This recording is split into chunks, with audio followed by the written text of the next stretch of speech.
To talk more about the tech trade, we've got Martin Schulz, head of International Equity Group at Federated Hermes. Martin, thanks so much for your time today. So we are seeing their tech shares, semiconductors, they are pulling back, Oracle down despite its earnings. And there are concerns now that these big IPOs, renewed tensions in the Middle East, as well as, those a potentially more hawkish Fed with inflation, that this could all derail the market rally that we are seeing right now. What do you think? Good morning, Sarah. Thanks for having me. I think what we're thinking about is that the economic backdrop is very strong. Corporate earnings are strong. Nominal growth is strong. But we do have a lot of headline headwinds right now, the ones that you just mentioned. But again, we believe that productivity is on the rise. And we also believe that in spite of all the IPO activity happening, that we actually believe that investors have put aside money. There's enough liquidity to help out in this situation. Again, I think the global easing cycle has definitely stalled a bit.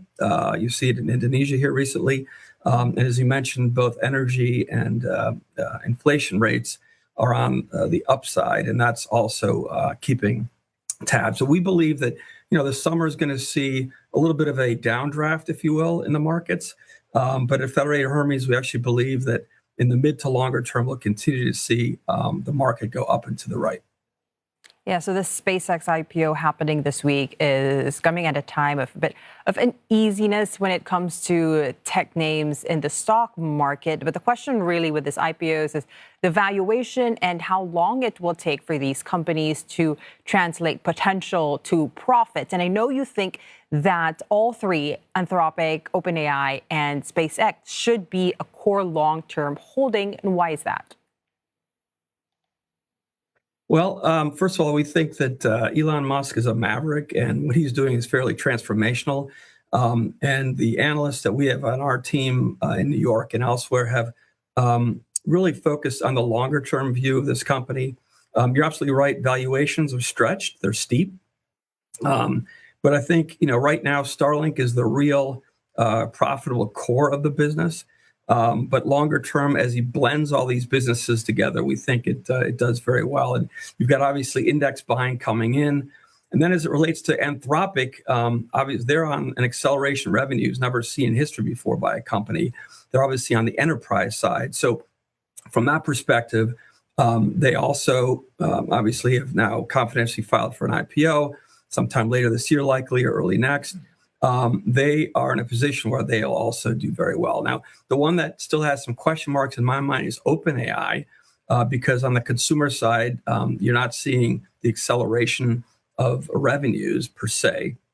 But again, both and all three of these companies are transformational, as you showed earlier in your slides deck, that you have continued spending on the AI CapEx side, and that CapEx boom is feeding its way through the entire economy in a way that we will, it'll take a few years, but the rest of the world, and as the market broadens out, those companies that take advantage of this AI productivity boom will do very, very well.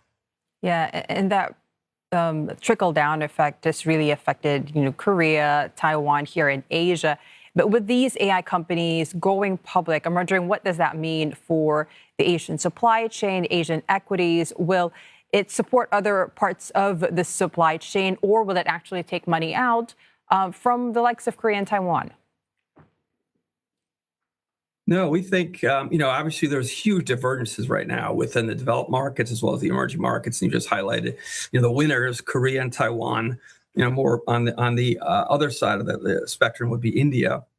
But we believe that the supply chain, we just had one of our top PMs, analysts come back from several meetings in Taiwan and Hong Kong. And this is for real, and the supply chain is key, and that's what we've been investing in.